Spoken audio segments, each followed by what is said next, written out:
Alright, here we are back again to play around with some data. So we started off with LibreOffice Calc. This time around, we're going to use the same data set that we downloaded from Kaggle, the US elections data set that dates back to 1976. But we'll be using Google Sheets. So from your Google homepage or anywhere on the Google ecosystem, you can click on the waffle at the top and select Sheets. That should take you to your Google Sheets. We looked at some of this. Go back to the video and get familiarized with the Sheets environment. We're going to create a new blank spreadsheet.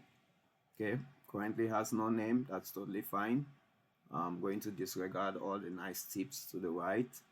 And then we go into File and Import. So we're going to import that CSV file, the same CSV file that we used in LibreOffice. So obviously you can use one from your drive, one that was sent to you in an attachment, or one that you recently used. Just the ones that I was working on should have shown here, but that was a minute.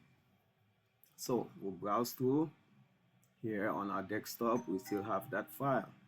Okay, so we're going to open that file. This is the one that we worked on, and it was saved as an open document spreadsheet ODS.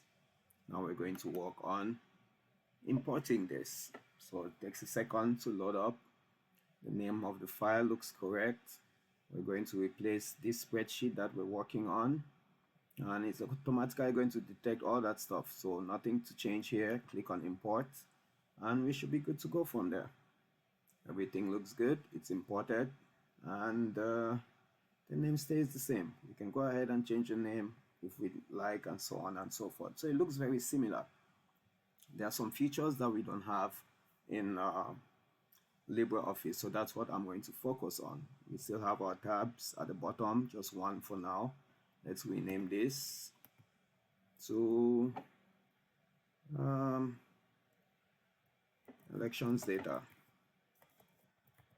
Maybe I should add historical in there. Awesome, so it's now renamed and we're good to go. From here we can pretty much just use our tools to create format the table if we need to. I don't really need to do that because we're going to jump straight into pivot tables. So how do you do pivot tables here? You go into insert, similar to how we did before, pivot table, just like that. It automatically knows that you're pulling information from this spreadsheet, and it looks at the columns. Everything looks good. We are not going to insert it on this sheet. We're going to insert it on a new sheet, so everything is good. And from there, it automatically creates it. Now it's waiting for us to select the rows, columns, and values. It gives us some suggestions, which we'll probably disregard for now. And these are the rows. We can drag them in here or click on there, and so on and so forth. So let's change the way we did it from the last time. This time around, we're going to put the state to be in the rows, followed by the years. So I'm going to put it underneath. Don't replace it. If you replace it, it's going to take the place of that or give you an error. So I'm going to put the year. Let me put it back there and scroll up so you can actually see. So yeah, do not replace it. Push it down so you can see. Oops, actually I moved the wrong one. Never mind. Let's start from scratch. Start with the state. Insert it in there, and then grab the year and insert it underneath the state. And now you can see the year is a subset of the state. What data do we want? Let me keep scrolling. I should probably just minimize this part because it's taking up so much space. Alright, so the columns, we're going to look at, let's just get the parties in there. Okay, so the parties are in there. For the values, we want the total candidate votes, and that's good. You can add a filter, but I'm going to disregard that. We're going to play around with it in another way. So we're good to go for now. Other things you want to show is, right now it's just grouping everything under the name of the state. We can decide to repeat those. If it's good for you, that's fine. And at the end, it shows the totals. We can decide to use another aggregate function. So let's go ahead and look at the values right here, candidate values. Do we want the sum or the average or the count, how many records are in there, and so on, minimum, maximum, it's up to you, variation, standard variation, or standard deviation.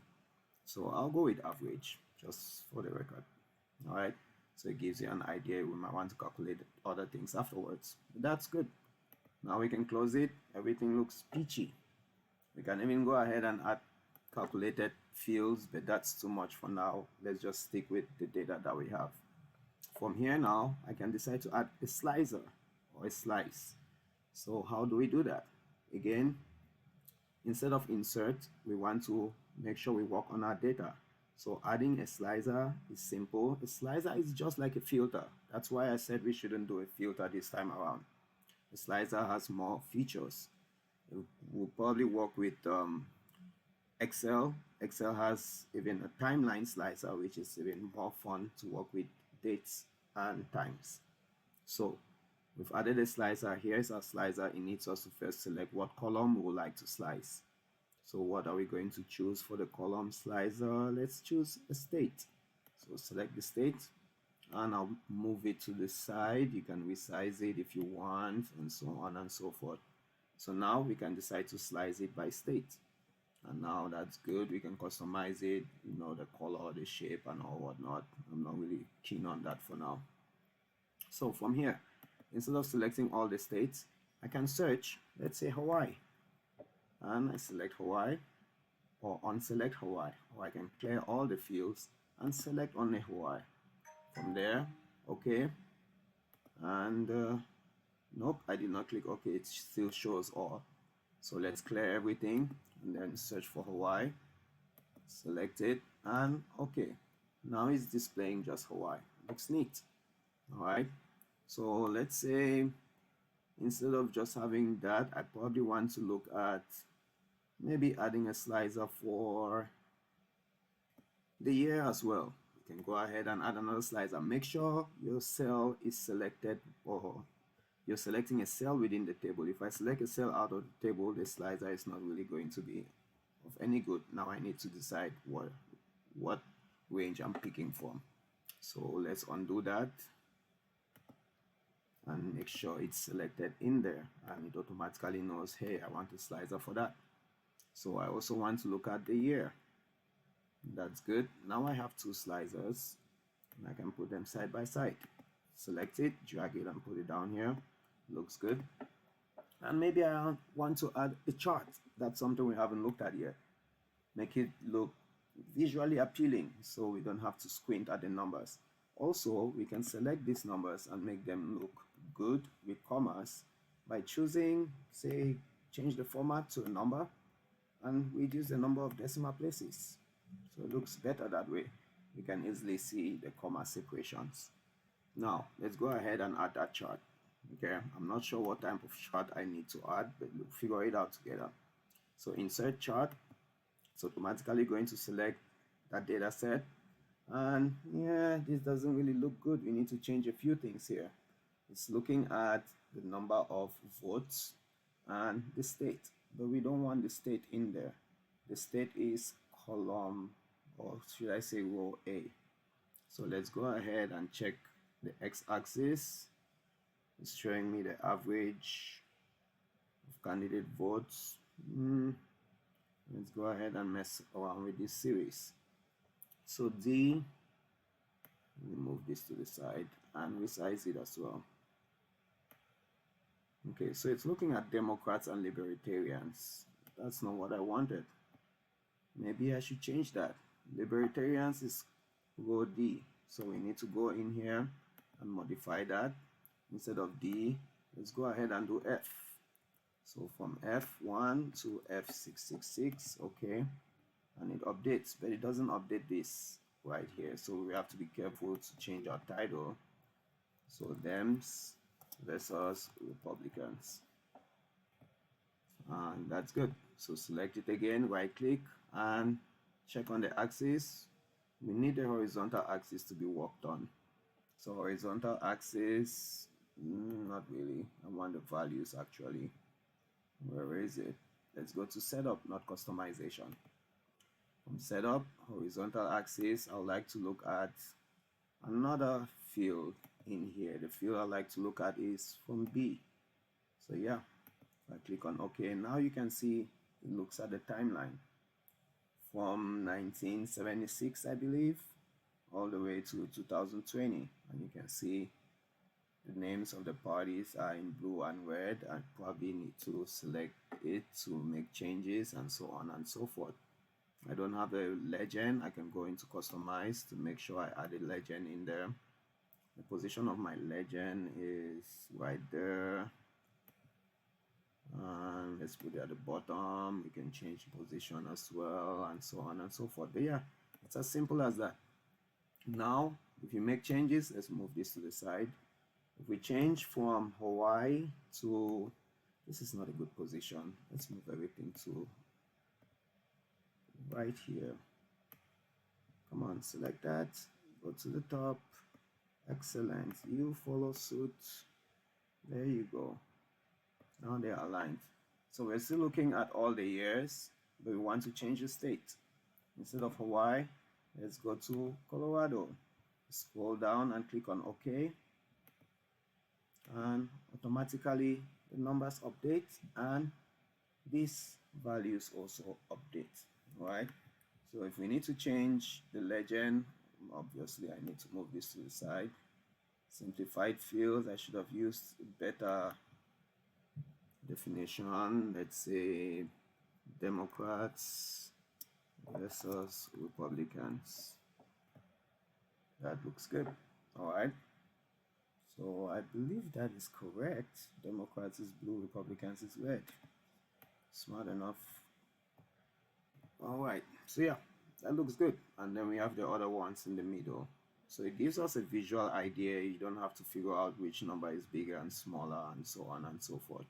If you want to look at a particular year, we can go ahead and select, let's say, just from 2020, 2008, and click OK, and it shows us just those dates. We don't have to always select. We can also use a condition.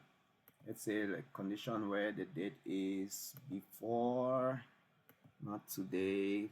Let's choose an exact date of 1/1/1990, and then that should be good. Scroll down and click on OK.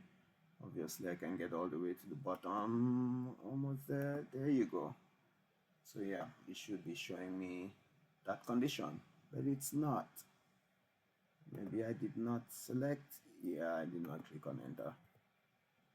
That's not good. Let's pull this up and try one more time.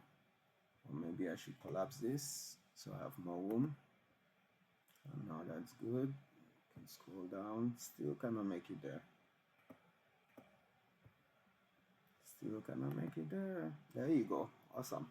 So now it's showing us just what was selected. And you can always clear your selection, select everything, and so on and so forth. All right. So yeah, you can select by condition, or you can also actually filter by condition, or filter particular values, or filter all or nothing. Make sure you always click on OK once you're done. Awesome.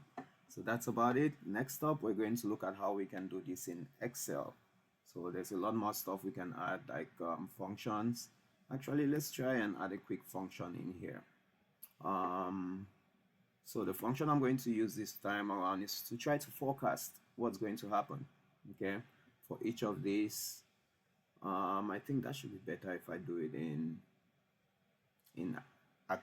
Excel. Yeah, let's do that in Excel so we don't get this video too long. All right, so catch you on the next video. Let me know what comments you have, anything you need to add, anything you like to discuss. But yeah, you can add, color coding as well to help you, give you a visual. Let's expand this of what is going on with your data. So in your data, you can go in there, and not validation this time around, formatting, conditional formatting, set up how you want it to be formatted. Maybe you need a color scale, tells you which ones are higher and lower, and so on and so forth. Yep, very similar to what we saw in LibreOffice. And we're good to go. Excellent. And once again, like the video, subscribe, share, and encourage us to encourage others to help us help you help others. Alrighty, that was a mouthful. See you on the next video. Ciao.